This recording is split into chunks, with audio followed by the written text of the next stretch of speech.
Saya kedatangan tamu.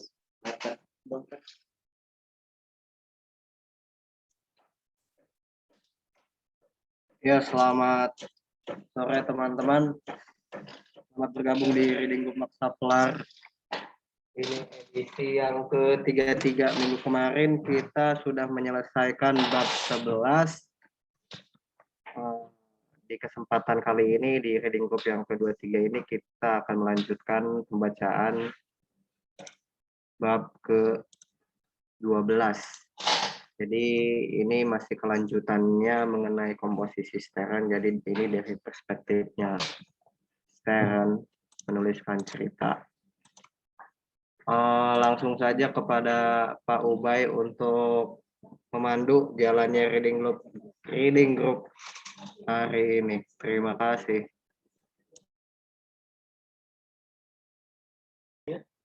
Assalamualaikum warahmatullahi wabarakatuh. Terima kasih Hendra.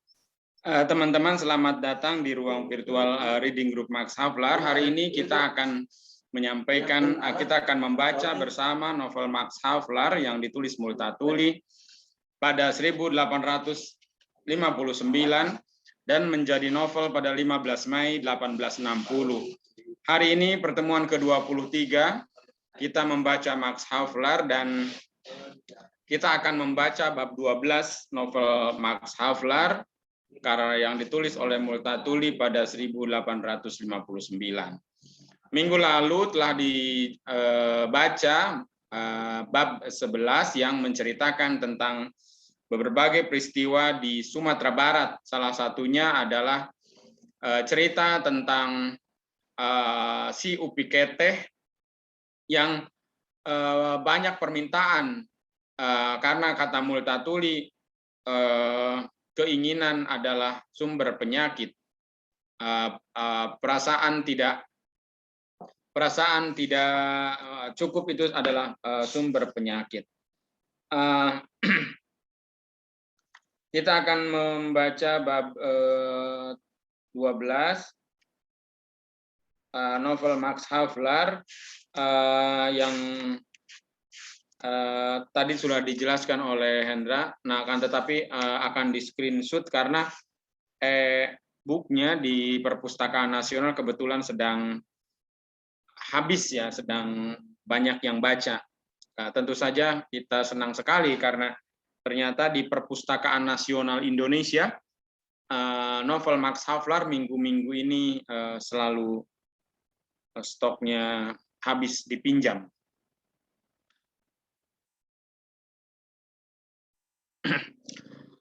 Kelanjutan dari bab 12, kelanjutan dari komposisi Stern.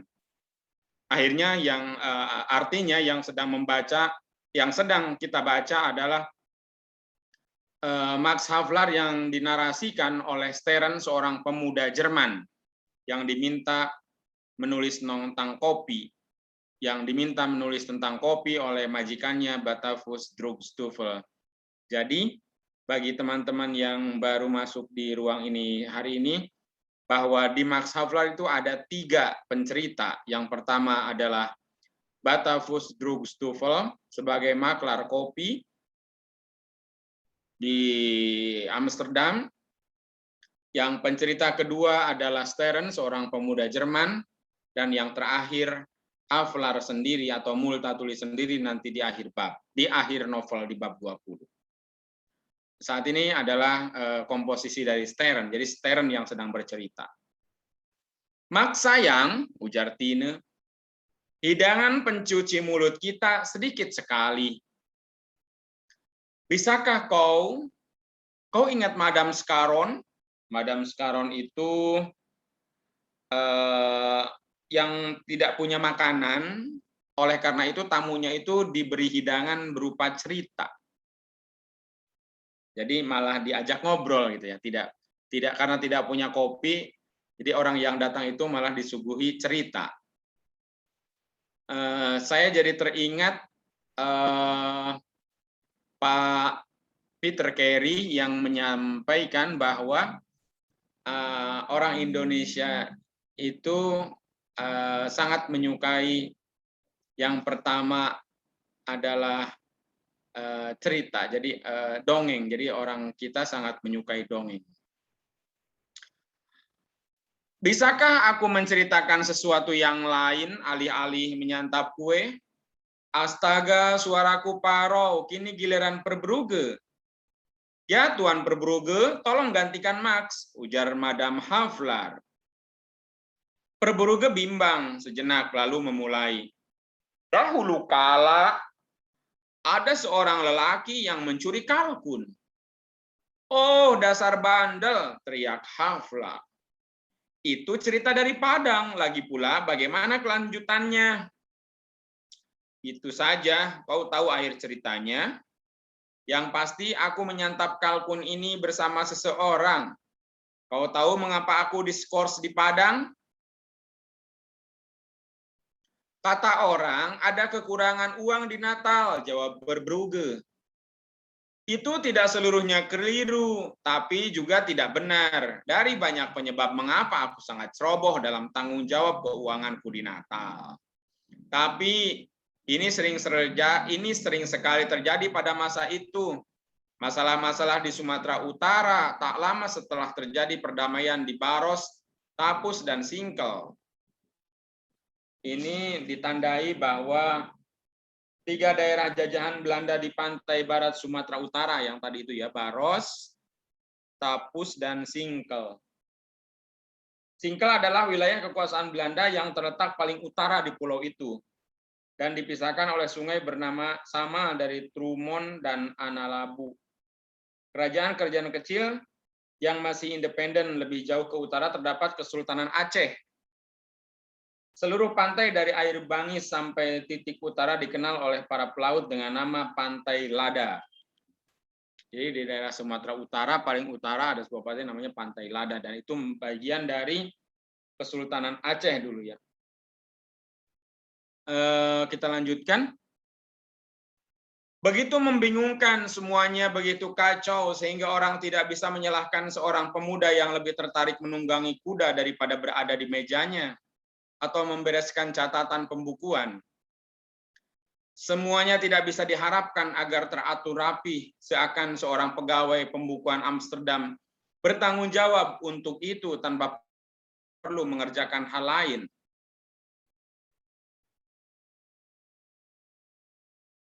Daerah-daerah Batak sedang bergolak, dan kau tahu, Verbrugge, betapa semua yang terjadi di sana berpengaruh pada Natal. Setiap malam aku tidur dengan pakaian lengkap. Siap untuk apa saja.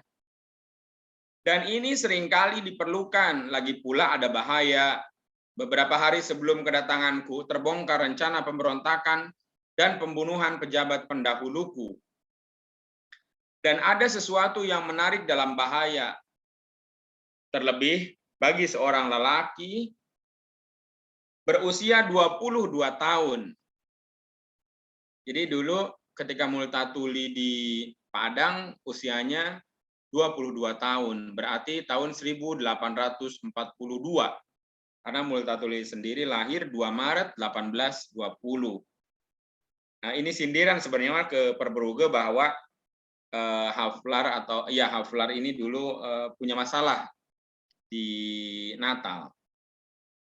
Ketertarikan ini membuat aku semakin tidak bisa mengerjakan pekerjaan kantor atau melakukan keakuratan dan kecermatan yang diperlukan untuk pengelolaan masalah keuangan dengan baik.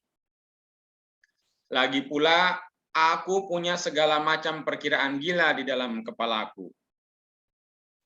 Itu tidak perlu, jawab Madame Havelaar kepada seorang pelayan laki-laki.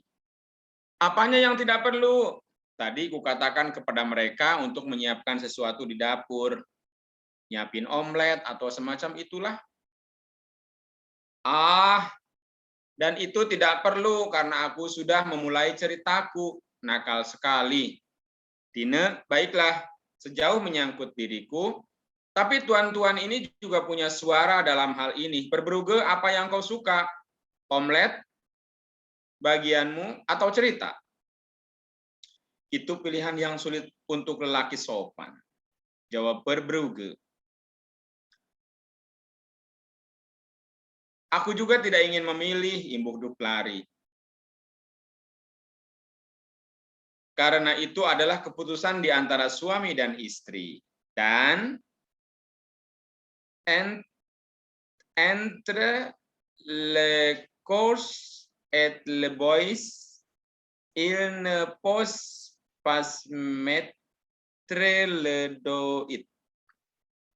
Artinya, jangan masukkan jarimu di antara kayu dan kulitnya. Artinya, jangan ikut campur urusan keluarga atau jangan ikut campur urusan rumah tangga. Jadi kalau Haflar maunya omelet, ya silahkan aja. Jadi ini nawarin nih, lagi nawarin tamunya, yaitu kepada controller Verbrugge sama Duclari. Verbrugge itu kalau sekarang mungkin kayak ini, kayak ketua DPRD lah gitu. Kalau Duclari itu Kapolres lah. Aku akan membantu kalian tuan-tuan omeletnya. Jadi mau bikin omelet. Madam, ujar Duclari yang santun. Omeletnya jelas akan sama berharganya seperti ceritanya. Seperti ceritanya tentu saja seandainya omelet itu memang berharga. Tapi ada kesulitan. Aku berani bertaruh tidak ada gula di rumah ini, kata Verbrugge. Ambillah punyaku sebanyak yang kalian perlukan. Gulanya ada dari Madame Slotering. Bukan itu, seandainya omeletnya enak, itu tidak masalah. Kalau begitu apa, Madam? Apa omeletnya jatuh ke dalam api? Seandainya saja begitu, tidak, mustahil jatuh ke dalam api. Omelet itu... Tapi Tine, ujar Haflar, kalau begitu apa? Omelet itu tak ternilai, Mak. Seperti seharusnya perempuan-perempuanmu di Arles itu. Aku tidak punya omelet, aku tidak punya apa-apa lagi. Astaga, kalau begitu ceritanya saja, kata Duclari, yang berpura-pura putus asa dengan jenaka. Tapi kita punya kopi, seru Tine. Bagus, kalau begitu kita akan minum kopi di serambi depan dan marilah kita mengundang Madame Slotering dan anak-anak perempuannya, ujar Haflar. Lalu kelompok kecil itu pun bergerak, pindah dari dalam rumah ke beranda. Kurasa dia tidak akan datang, Max. Kau tahu dia lebih suka tidak makan bersama kita. Dan dalam hal ini aku tidak bisa mengatakan kalau dia keliru. Dia mungkin sudah mendengar bahwa aku suka bercerita, ujar Haflar, dan itu agaknya menakutkannya. Jadi teman-teman, ini ceritanya rumahnya itu, rumah mereka ngobrol nih ya, sekarang jadi rumah sakit Aji Darmo di Rangkas Bitung. Tapi beberapa 30%-nya dari rumah dinas yang mereka pada ngumpul itu masih ada sih sekarang jadi parkiran motor. Nah, Madame Slotering itu adalah istri dari asisten residen yang digantikan oleh Haflar yang meninggal. Jadi Multatul itu datang pada Januari 1856 ke Lebak. Nah, pada November 1855, Slotering itu meninggal karena diracun. Nah, Madame Slotering itu masih tinggal di rumah di komplek perumahan itu yang sekarang jadi rumah sakit, tetangganya Haflar gitu. Madame Slotering itu orang pribumi. Kalau di film dulu diperankan oleh siapa ya? Christine Hakim gitu ya. Tapi dulu banget, tahun 78.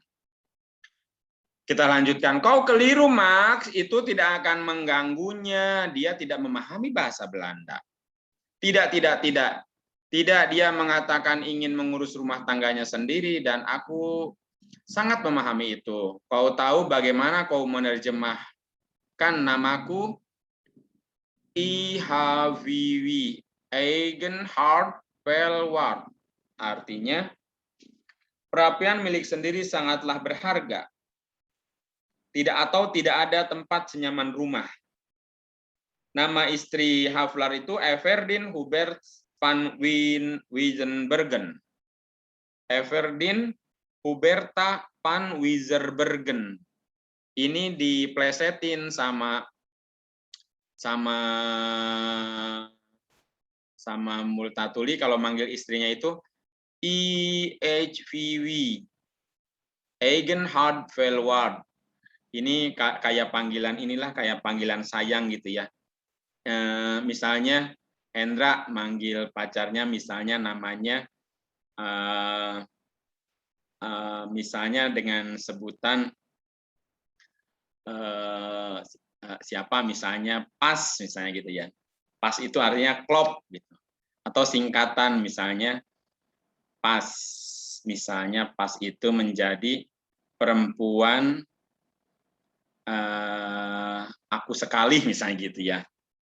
Pas misalnya. Nah, ini dipleset ini sama si Tine. IHVW itu bukan Everdeen Huberta van Wijzenbergen, tapi disingkatnya menjadi bahasa Belanda artinya tidak ada tempat senyaman rumah sendiri. Kalau ingat lagunya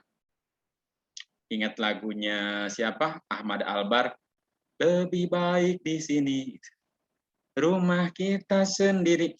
Itu dia benar. Lagi pula tampaknya dia tidak begitu suka bergaul. Bayangkan saja, dia menyuruh para pelayan mengusir semua orang asing yang berada di dekat rumahnya. Aku minta cerita atau omelet. Nah, ujar Duclari. Aku juga, seru Verbrugge. Pengelakan tidak diterima. Kami berhak memperoleh hidangan lengkap. Omelet, omelet, omelet, omelet. Misalnya. Oleh karena itu, aku minta cerita mengenai kalkun. Kalkun. Itu sudah kuceritakan pada kalian, ujar Havelaar. Ini ya, bertiga ini lagi jok-jokan. Mungkin kayak inilah apa? Tiga saudara gitu ya. Aku juga, seru Verbrugge. Pengelakan tidak diterima. Kami berhak memperoleh hidangan lengkap. Oleh karena itu, aku minta cerita mengenai kalkun. Itu sudah kuceritakan kepada kalian, ujar Havelaar. Aku mencuri kalkun itu dari Jenderal Pandam dan menyantapnya bersama seseorang. Sebelum seseorang masuk ke surga, ujar Tine jenaka. Tidak, itu pengelakan, teriak Duclari. Kami ingin tahu mengapa kau mencuri kalkun itu. Ya, karena aku kelaparan, dan itu salah Jenderal Pandam yang telah menskor. Jika kau tidak mau bercerita lebih banyak, lain kali aku akan membawa omelet sendiri, keluh Verbrugge. Next.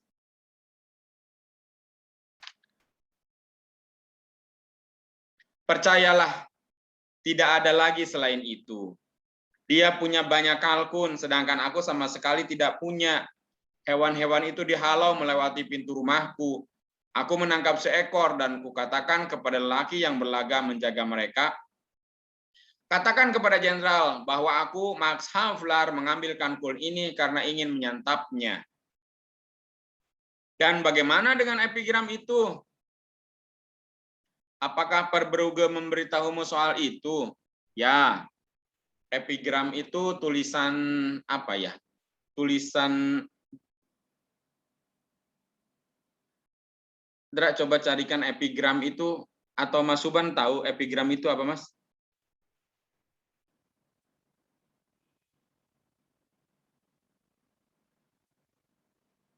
Epigram itu, kalau epigraf sih tulisan. penerbitnya Daniel Mahendra. Epigraf ya. Kalau epigram saya lupa. Harus cek di kamus. Harus cek di kamus dulu ya. Pernyataan singkat. Oh iya, tulisan singkat ya, pernyataan ya. Iya, kenangan terkadang pernyataan mengejutkan atau satir. Pernyataan singkat. Apa Pak Perberuge memberitahumu soal itu? Ya, itu tidak ada hubungannya dengan kalkun. Itu karena jenderal telah menskors begitu banyak pejabat. Di Padang ada 7 atau 8 orang yang diskors dari jabatan mereka dengan cara yang kurang lebih adil. Yang kurang lebih adil. Banyak di antara mereka yang lebih tidak patut mendapatkannya daripada aku. Asisten Residen Padang sendiri diskor dengan alasan yang aku yakin jauh berbeda dengan alasan yang tercantum dalam surat keputusannya. Akin tetapi, harus kukatakan kepada kalian bahwa aku tidak bisa memastikan. Kalau aku tahu segalanya mengenai hal itu, dan aku hanya mengatakan apa yang menurutku benar dan apa yang mungkin benar di Padang, terutama ketika mengingat semua keanehan jenderal itu. Dia menikahi istrinya untuk memenangkan taruhan 1 angker. 1 angker itu 10 galon anggur. Jadi kalau angker bir itu berarti artinya itu 10 galon bir. Angker. Cara mengucapannya angker kali ya. Bahasa apa ya angker ya? Angker. Angker. Angker. Angker. Jerman kayaknya. Jerman. Bahasa Jerman ya?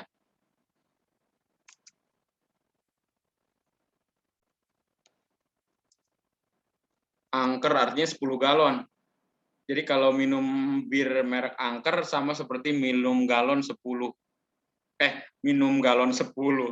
Minum bir 10 galon. 10 galon. Banyak banget. 1 galon tuh berapa liter, Ndra? 18 ya? Sekitar segitu. 1 galon berapa liter? 3,78541 liter. Kalau 1 galon nyebut merek nggak apa-apa ya. Kalau 1 galon Aqua itu 19 liter.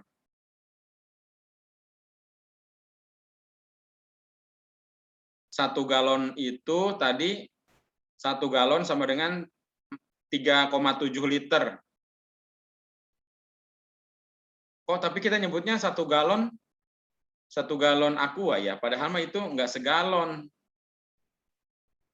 Itu kalau 1 galon sama dengan 4 liter atau 3,5, anggap aja misalnya 3,5, kalau 19 dibagi atau 20 dibagi 4 ini apa namanya tuh 5 galon.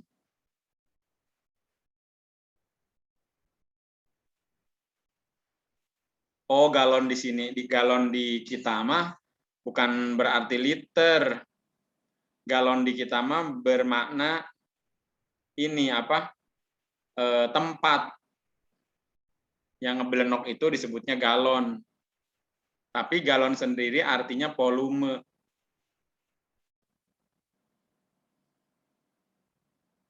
Jadi kalau Hendra membawa air galon, Hendra membawa air dalam kemasan galon.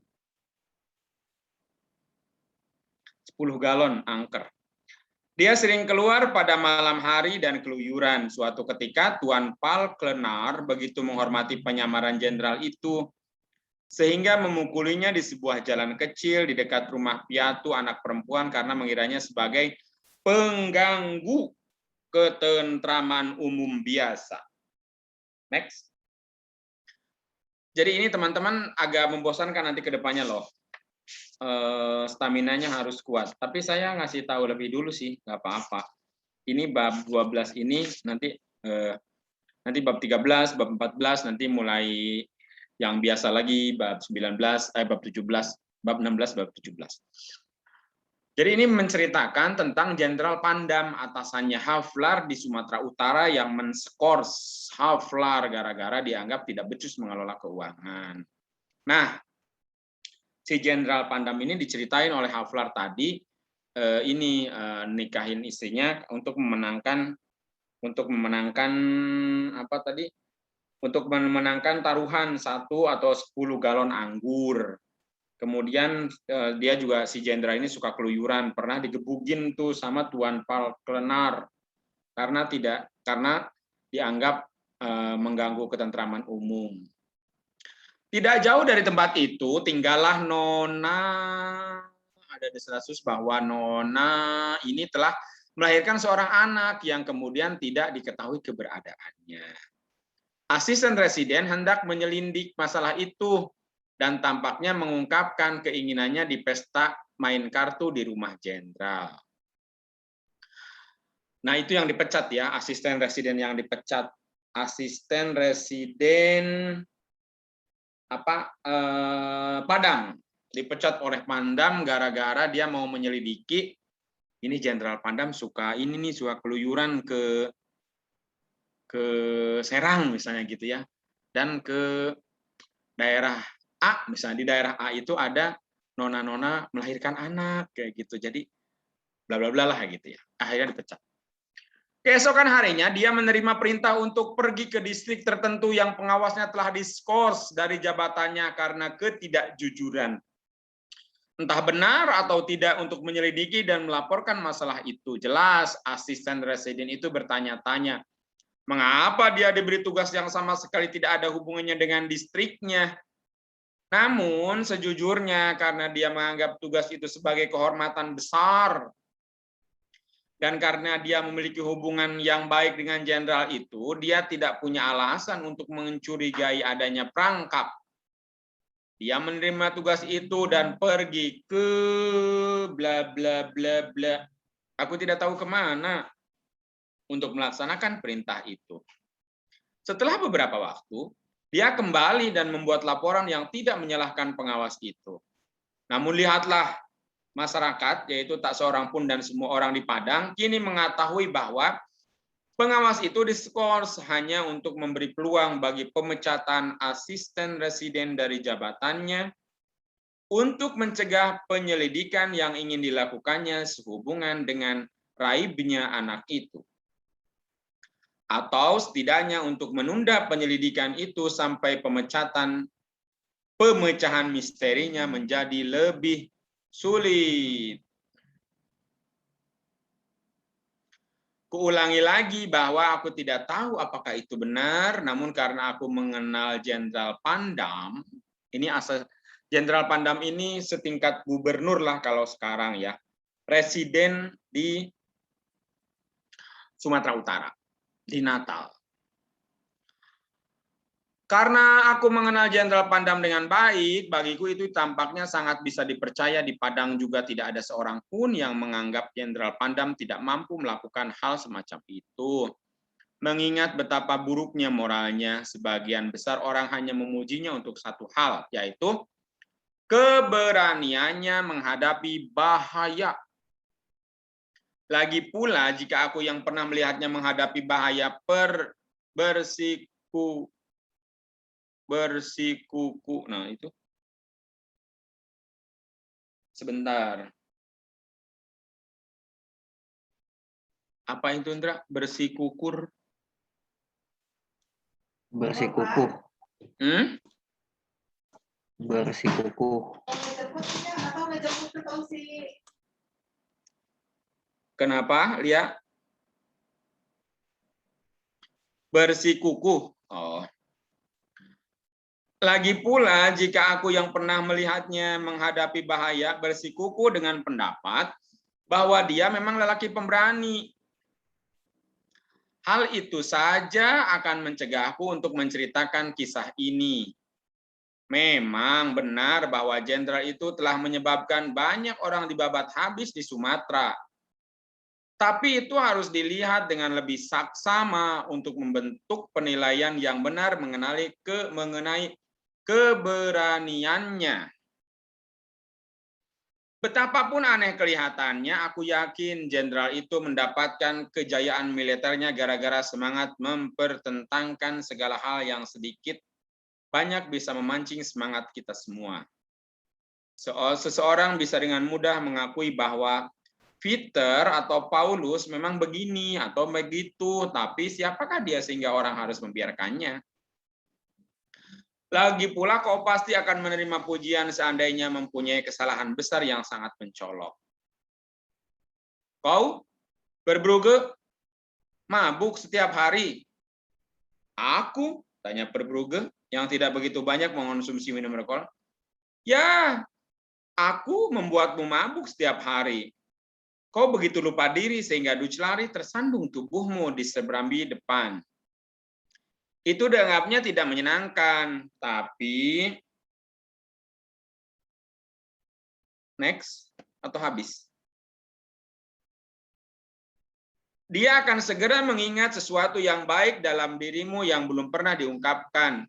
Lagi pula ketika aku datang dan menemukanku berbaring horizontal, berbaring nangkarak gitu ya, telentang, maka Duclari akan meletakkan tangannya di lenganku dan berkata, oh percayalah dia sebenarnya lelaki yang baik, jujur dan menyenangkan.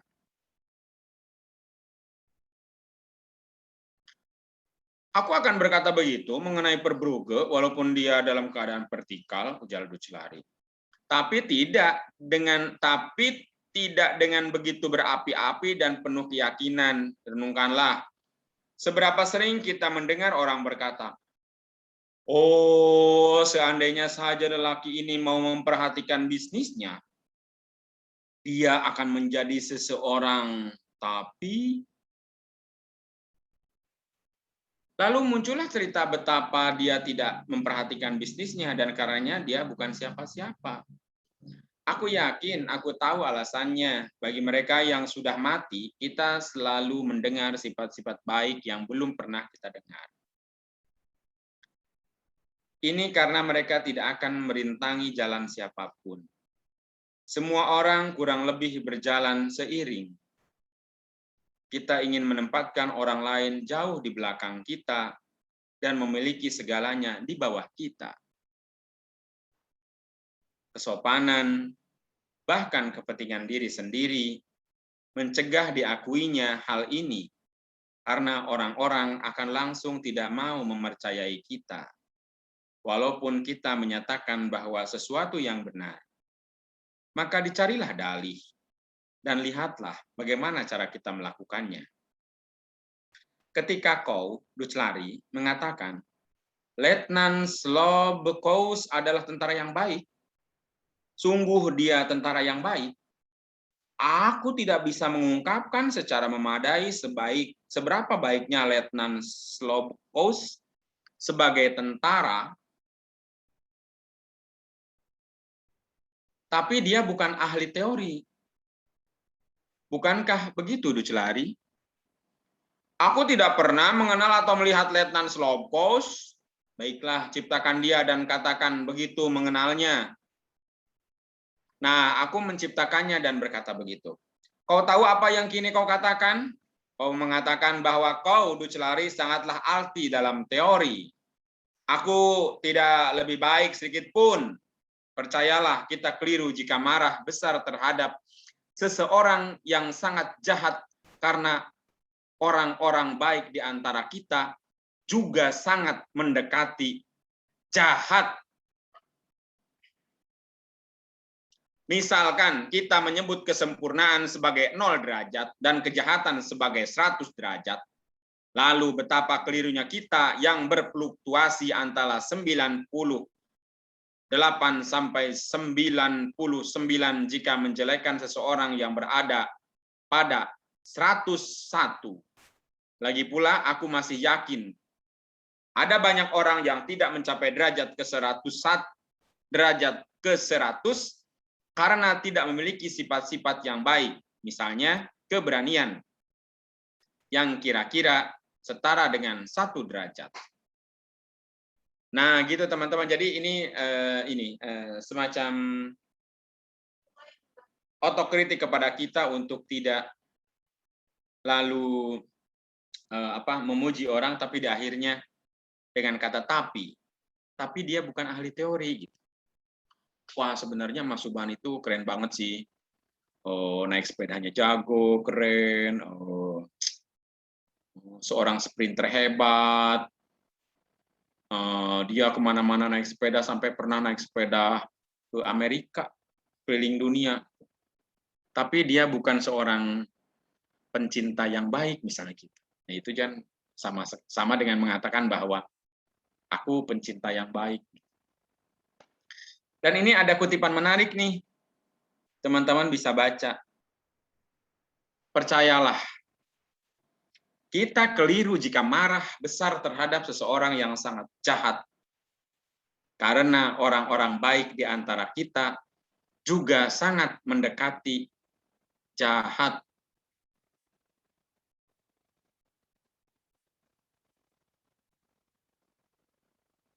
Kalau 0 adalah sempurna, dan kejahatan sebagai 100,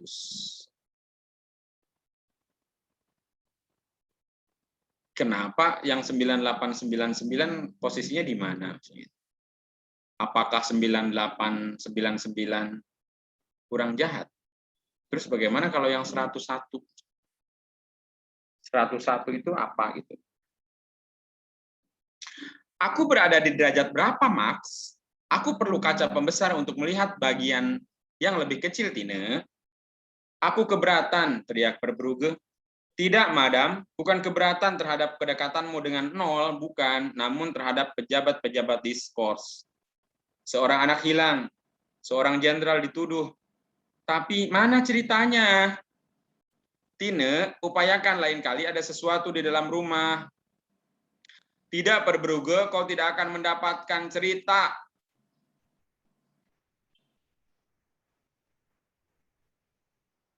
Kau tidak akan mendapatkan ceritanya. Sampai aku sudah sedikit lebih lama menceritakan kegemaranku, yaitu semangat mempertentangkan. Kubilang bahwa semua orang melihat semacam persaingan di antara makhluk sesamanya. Seseorang tidak boleh selalu menyalahkan apa yang sudah begitu jelas. Oleh karena itu, kita suka memuji sifat baik secara berlebihan, agar sifat buruk orang itu, yang adalah satu-satunya hal yang ingin kita ungkapkan, menjadi lebih jelas tanpa menunjukkan keberpihakan kita. Seandainya seseorang datang kepadaku dan mengeluh bahwa aku menyebutnya pencuri, padahal aku juga menyebut anak perempuan sebagai gadis yang cantik, akan kujawab, bagaimana kau bisa begitu marah padahal aku telah menyebut anak perempuan sebagai gadis cantik? Tidakkah kalian lihat aku selalu menang? Kami sama-sama punya toko grosir. Aku mencuri pelanggannya yang tidak mau membeli kismis dari seorang pencuri. Dan pada saat yang bersamaan, aku juga disebut orang yang baik karena memuji anak perempuan seorang pesaing dalam bisnis. Tidak, itu tidak begitu buruk, ujar Ludovic. Itu hanya sedikit berlebihan. Kau berpikir begitu karena aku membuat perbandingannya agak singkat dan terang-terangan. Kau harus sedikit meringankannya, namun seandainya kita harus benar-benar mengakui bahwa seorang memiliki sifat yang patut dihargai, dihormati, atau dipuji, dengan senang hati kita akan mencari di dekat sifat ini sesuatu yang bisa membebaskan kita sebagian atau seluruhnya dari penghormatan ini.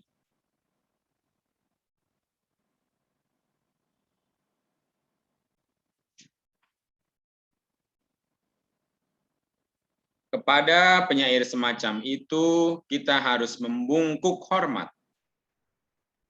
Tapi dia memukul istrinya. Maka kau lihat dengan senang hati kita menggunakan memar hitam dan biru istrinya sebagai alasan untuk tetap menegakkan punggung.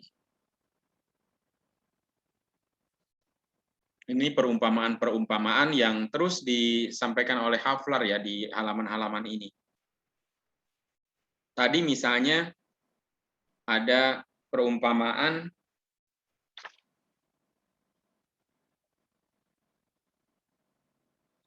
kita menyebutkan seorang saingan bisnis dengan mengatakan pencuri. tapi kita memuji anaknya sebagai gadis yang cantik. Lalu ini ada perumpamaan, ada Haflar menyampaikan bahwa kita harus membungkuk kepada penyair yang menulis puisi dengan baik, tapi dia memukul istrinya. Maka kita kadang lebih menggunakan memar hitam dan biru istrinya sebagai alasan untuk tetap menegakkan punggung kita dan tidak mau membungkuk. Lalu lagi pula pada akhirnya kita senang karena penyair tadi memukul makhluk malang itu. Perbuatan yang dalam semua kasus lainnya harus kita kutuk. Jika kita harus mengakui bahwa seseorang memiliki sifat-sifat yang memungkinkannya untuk dihormati setinggi langit, jika kita tidak lagi bisa mengingkari haknya itu tanpa dianggap tolol, tidak peka atau iri, kita akan berkata, wah, hormatilah dia. Namun ketika kita sedang memujinya setinggi langit dan ketika dia sendiri masih berpikir bahwa kita mengagumi kehebatannya, kita sudah membuat tali gantungan yang dimaksudkan untuk menjeratnya. Semakin banyak perubahan di antara orang-orang yang patut dipuji itu, semakin besar harapan orang untuk mendapat giliran seperti mereka. Dan ini benar sehingga kita terbiasa dan terlatih seperti pemburu yang menembak burung gagak tanpa memungutnya. Kita terbiasa dan terlatih untuk menjerat orang-orang yang patut dipuji, walaupun kita sendiri tidak akan pernah bisa menjadi seperti mereka. Seandainya Kapelman hidup dari Sauerkopf, dari acar kol, dan bir keras, dia pasti berkata, Alexander tidaklah agung, dia kebanyakan alkohol.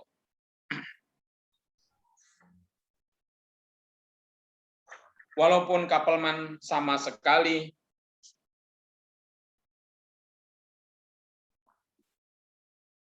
udah ya. Sedikit lagi. Walau Kapelman sama sekali tidak punya kesempatan untuk bersaing dengan Alexander dalam menaklukkan dunia. Bagaimanapun, aku yakin banyak orang tidak akan pernah punya gagasan bahwa Jenderal Pandam teramat berani seandainya keberaniannya itu tidak berfungsi sebagai sarana bagi ucapan yang selalu diimbuhkan. Tapi moralitasnya, dan pada saat yang bersamaan, kebejatan moral ini tidak akan pernah terlalu dipikirkan oleh banyak orang. Karena mereka sendiri begitu rentan dalam hal ini.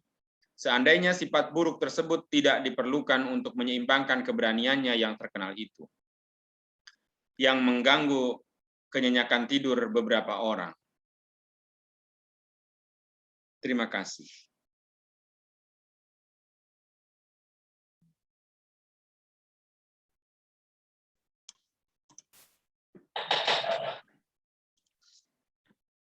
Terima kasih untuk Pak Ubay atas pembacaannya di bab 12 ini. Jadi bab 12 ini di awal memang lebih banyak dialognya, terutama antara Marx, Tine, Duclari, dan Verbrugge.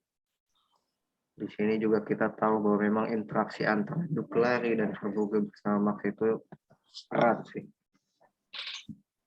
Cuma nanti setelah perkara Lebak terjadi mungkin ya Verbrugge dan Duclari bukan salah satu orang yang ikut mendukung Marx.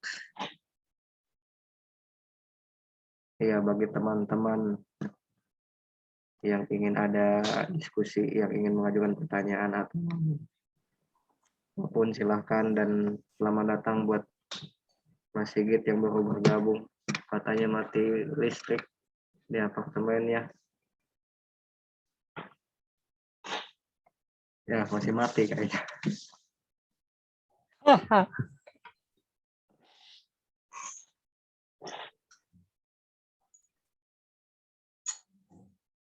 Ya, silahkan. Halo. sorry. Waduh.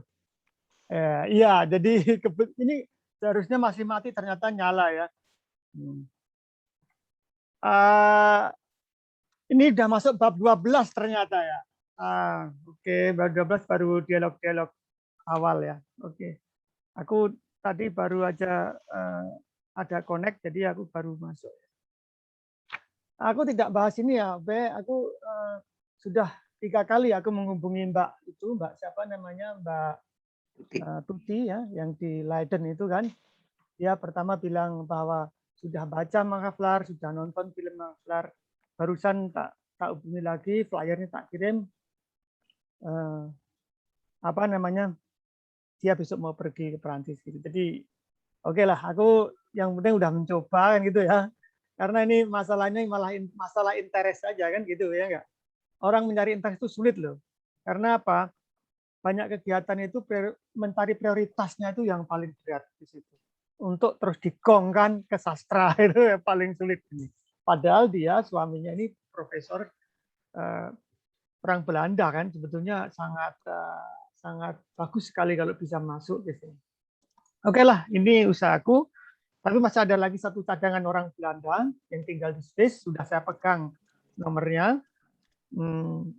Saya berusaha untuk mencoba memasukkan orang-orang lain yang mungkin tidak berlatar sastra, tetapi ada kaitannya dengan Multatuli, Mangkaflar, Hindia Belanda.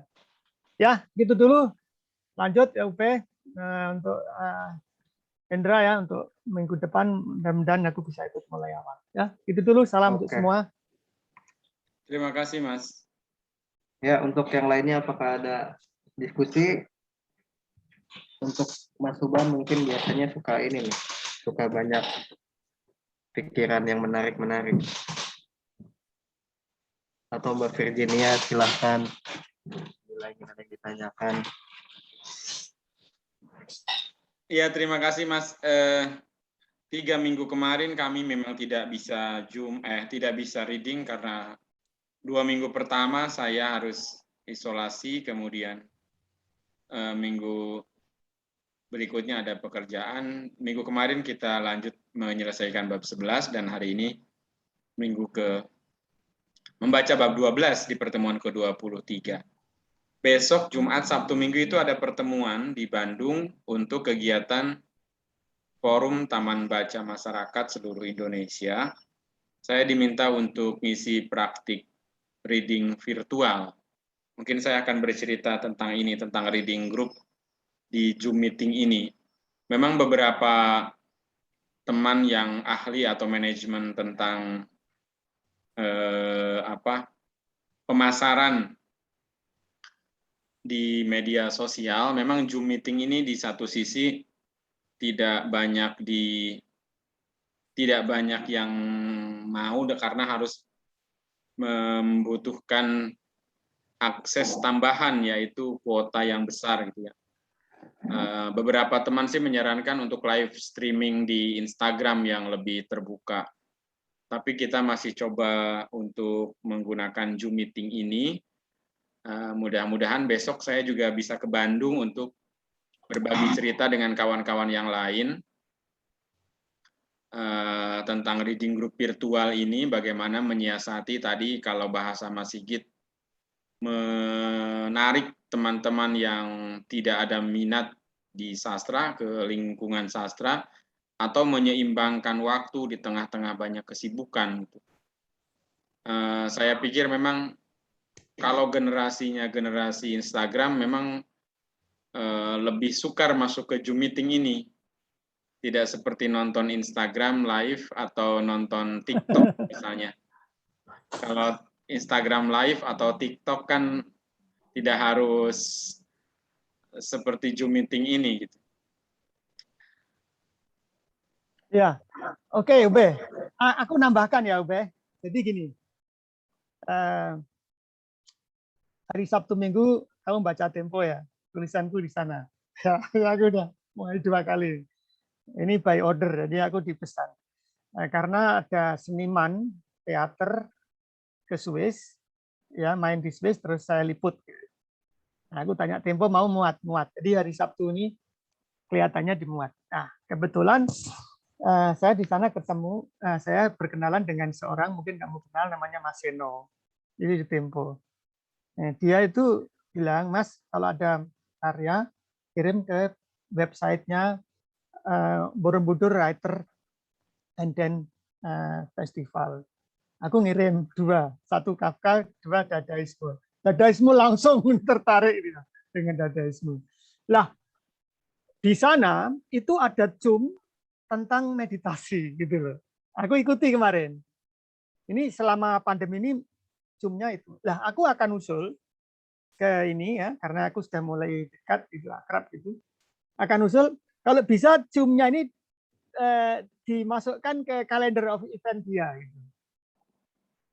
Itu maksudnya ya. Tapi aku ingin tahu ini, Indra ini kapasitasnya berapa orang ini? Maksimal 40. 500. Oh, itu.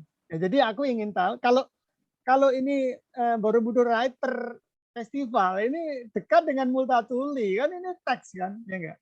Dekat banget karena pendirinya itu ya Adi Wicaksono adalah kurator di Indonesiana yang merupakan rumah besar dari Festival Seni Multatuli.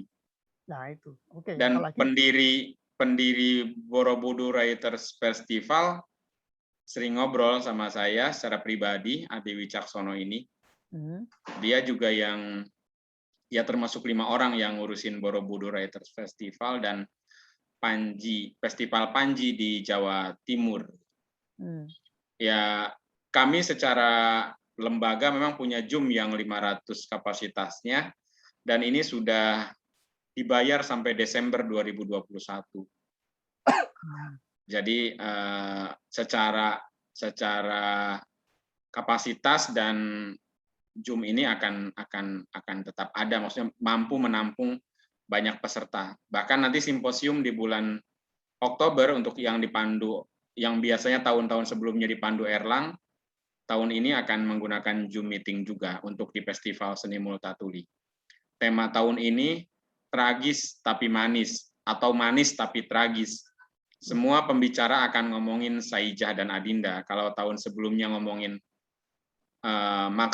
membaca ulang Max Havelaar, tahun ini tragis tapi manis. Semua pembicara akan membahas tentang Saijah dan Adinda dalam perspektif ruang publik, dalam perspektif perempuan, dalam perspektif feminisme, dalam perspektif yang lain-lainnya. Sudah ada keynote speaker dari 6 yang dihubungi, yang 4 oke, ada Saud Situmorang, ada Aryo Gasmana Unpad, ada Mbak Roma Arya, dan satu lagi Mbak Oki Madasari sudah oke. Kami sedang open call untuk 15 paper peserta nanti yang akan mempresentasikan makalahnya. Namun sayang 2 pembicara yaitu Jennifer Lindsay dan Terry Eggleton tidak bisa ikut bergabung di tahun ini karena mereka, kalau Jennifer Lindsay mengatakan itu Max Havelaar memang aku tidak menguasainya. Sementara Terry Eggleton sibuk, jadi tidak bisa presentasi di Zoom nanti tanggal 8-9 Oktober, 2 hari. Oke lah, udah. Jadi maksud saya karena kamu udah kenal sama pendirinya Borobudur, coba kamu kontak. Aku tak kontak juga Mas Eno, dia kuratornya. Jadi sama bisa klop gitu. Artinya begini, kita ini harus karena ini kan reguler kan. Kalau kamu ada 1-2 kali absen no problem. Tapi paling tidak ini kan sudah standby terus kan.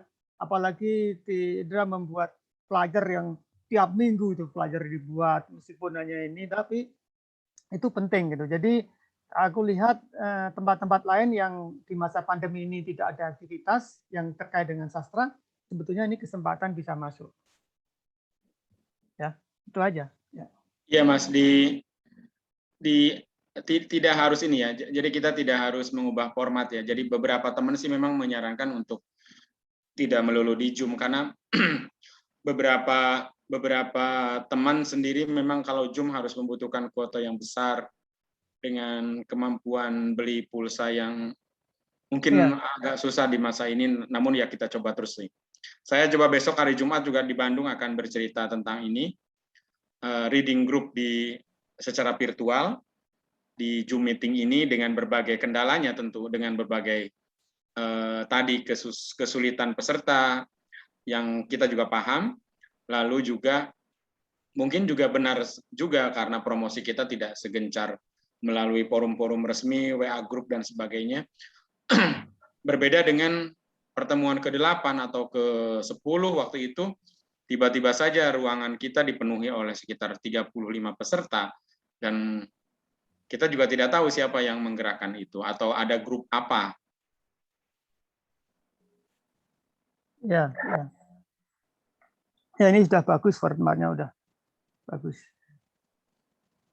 Baik, yang lainnya Mas Subhan atau Mbak Virginia Amelia Supranta Permana.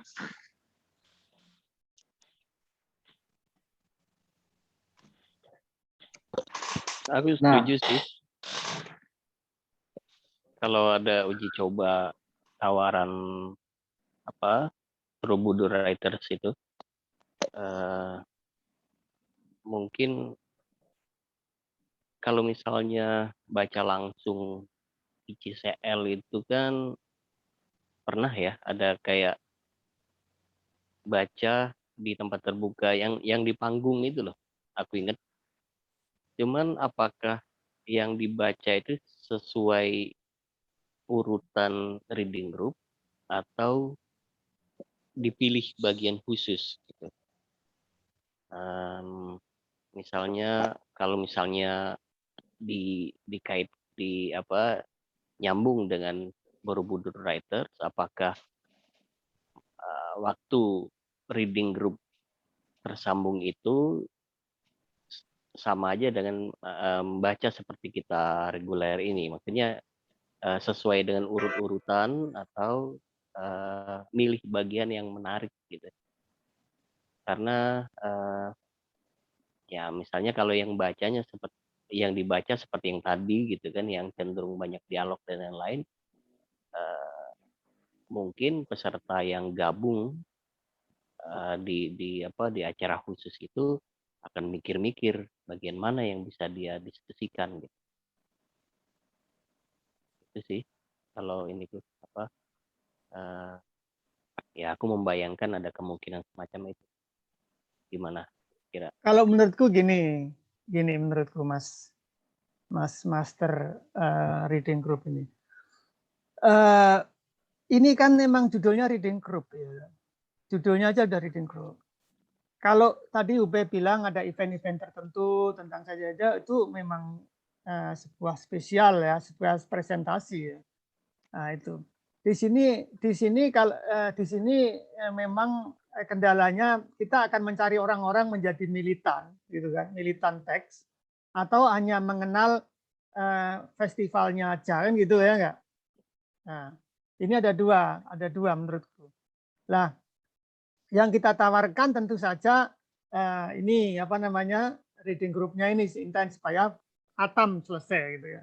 Sehingga Indra nanti pada akhirnya rekaman ini bisa jadi kemasan yang utuh gitu ya.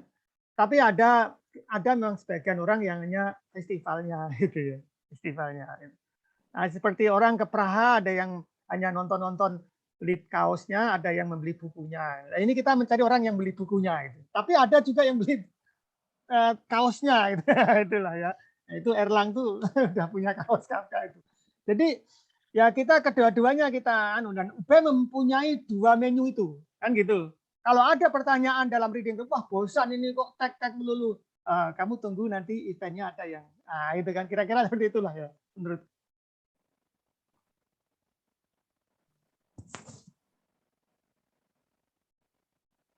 Iya. Terima kasih Mas. Iya benar sekali. Di satu sisi memang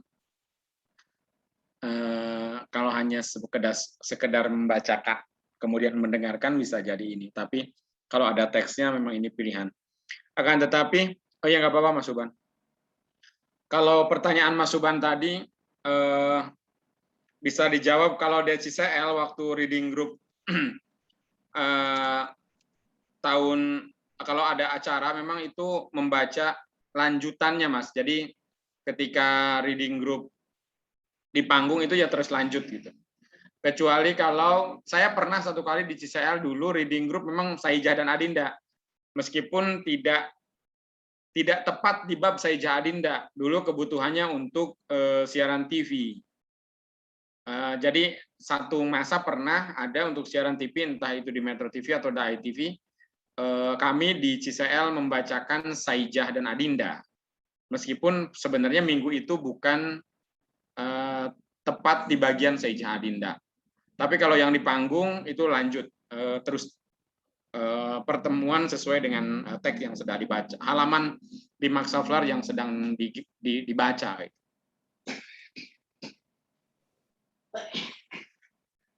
Demikian.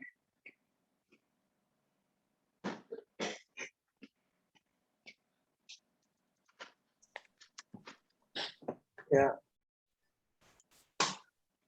Apa yang masuk? Mungkin kalau tidak ada yang mau dibicarakan, kita bisa akhiri saja pertemuan reading group yang ke-23 ini. Kita masih lanjut di bab 12, di pertengahan tadi sudah 13 halaman, kita akan lanjut lagi. Minggu depan di jam yang sama, jam 3:30 hari Kamis. Tunggu aja nanti ini selanjutnya. Sigit di sana sedang apa, musim apa? Musim panas, musim panas. Panas ya? Panas. Ya. Panas. Sudah. Harus banyak minum tuh. Iya, ya. Oh, ini yang baru masuk Kang Budi Harsoni. Ini 26 tahun mengelola atau menghidupkan taman baca di Kabupaten Lebak. Bukan yang itu ya, kuda, andong pustaka, bukan dia. Ada juga. Asep Aldo ya, mungkin salah satunya. Namanya Asep Asep Aldo. Aldo. Salam Mas Budi. Ya, sampai ketemu minggu depan. Oke. Di reading group pertemuan ke-24. Selamat Terima kasih sore semuanya.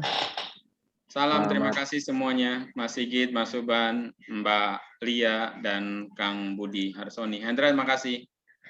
Ya, selamat sore dan sampai jumpa. Terima kasih.